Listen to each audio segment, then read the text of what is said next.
Another new week, guys. Welcome. Good week last week. A few PRs, a few sneaky ones here and there.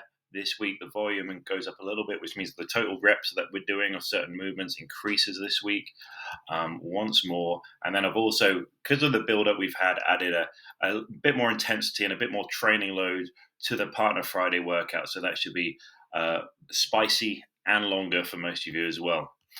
Day one, we have this hang snatch. So instead of going every minute, we're now going every 45 seconds, but just with one rep. So what we're trying to do is cram more reps into a shorter space of time with that same weight, 75 to 80%, to keep that technique ticking over at slightly shorter intervals. So concentration is going to have to be a little bit higher. The scaled version is a hang power snatch. To the hang squat snatch that we have here, because we're working on the second pull, up the thigh into the hip, requiring a really close bar path, long leg extension, and long extension before pulling it under the bar. So we're working that second phase of the pull. With the Metcon Gameday Metcon, we have some standards here, but your aim is to complete 60 overhead squats in total. But every minute, you start with 8 to 10 burpee box jumps, and then as many overhead squats in the remainder of that 60-second window. Rest 60 seconds and repeat. So we're trying to encourage you to move faster with these movements and to pick up that barbell sooner because you only have 60 seconds to work within. Then also maybe plan out and create a few tactics for yourself. So elites would get this done in about 3 rounds. That's 20 overhead squats within that 60 seconds window after all those burpee box jumps. It's kind of like they know they can go all out. It's going to really hurt, but they can just trust themselves to get those reps in. RX 4 to 5 rounds, etc., etc. So lots of overhead squatting, lots of snatch stuff, quite difficult technical work on day one. But day two is a little bit more simple. So we have the strict press and just basically strict press progressions, trying to really push the kind of 1 to 3 rep range at the 90% plus of our 3 rep max from the first week. So 2 sets of 5, 2 by 3, then 2 sets of between 1 and 3 reps, right up at 95% of our 3 rep max we set in week 1 of this cycle.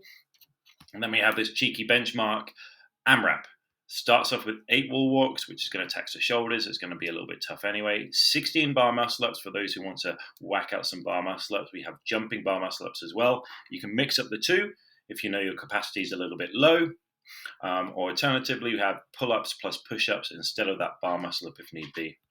And then we have double dumbbell hang clean and jerk. So this is mirroring the pattern of the bar muscle up, but with more reps. So we have that curl or that pull, and then that press overhead, which mimics the dip and the press out of the muscle up there.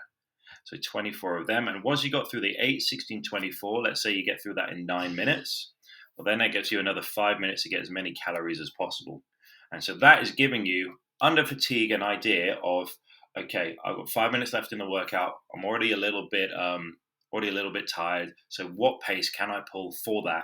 And how much can I suffer in that last 5 minutes if I want to?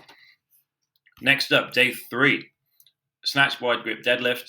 So we're actually not looking, it doesn't have to be the snatch grip as long as it's just wider than our conventional deadlift. So we're putting a more deeper compromised position.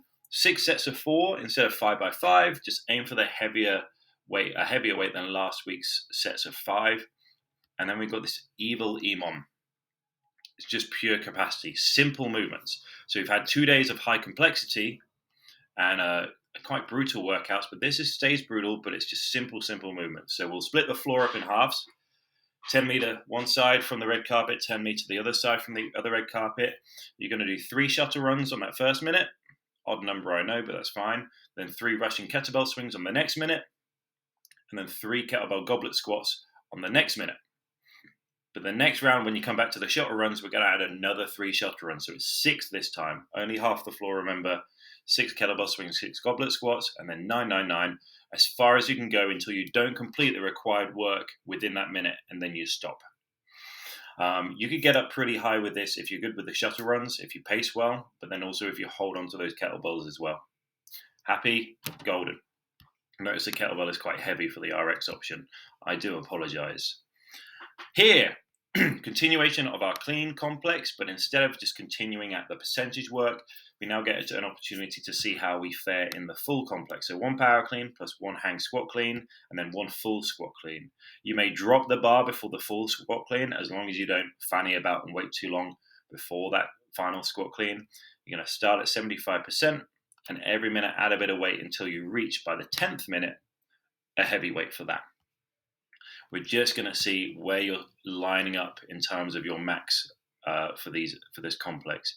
We then feature the strength option, which is right after front squats, so lots of heavy lifting this day. And then we were repeating this extra practice. You guys enjoyed the extra practice last week. You got to choose something that you wanted to work on, and we'll just work on that for 6 to 8 minutes every minute to work on those movements. The reason I've done mainly a strength-based day here is because we also have the cardio option here, and then we have this barbell strongman option, which is also knackering as well. So you have all the options on Thursday to just attack. Day 5, here we go. 100 wall balls, 50 burpees over the bar, 25 grams of overhead, 50, 35 kilos. The next round, slightly different movements, but heavier barbell. And then the final round, slightly different movements, heaviest barbell. So your aim is to increase the barbell weight as you move back to the ground to overhead. Let's say you get all of this bit done in about 30 minutes. That gives you 5 minutes to accumulate as many ground to overheads as possible at the 90 and 62.5 kilo bar, or the heaviest bar that you have. Hold form, steady single reps, some touch and go reps, but mainly we're looking for quality ground to overheads here under fatigue. And that can be snatched, clean and jerked, clean and push pressed, whatever you fancy. Quality, quality, quality under fatigue. Then we have day 6, easy work, back to our kind of bodybuilding stimulus. So because we have the cardio in the morning, the Metcon madness as well, high rep, high octane, sweaty stuff, the CrossFit this time is working on gymnastics and continuing with our bench press endurance there. And then we have a build section for just some raw upper body building that strict pull-up, the pressing, endurance, and then just general arm size and strength as well. So there's tons of options for that Saturday, but that's why this one is slightly less intense than the others. And then day 7, we're just looking for fun, really. So I haven't included toast bar much during the week, so I whacked in quite a lot of toast bar here.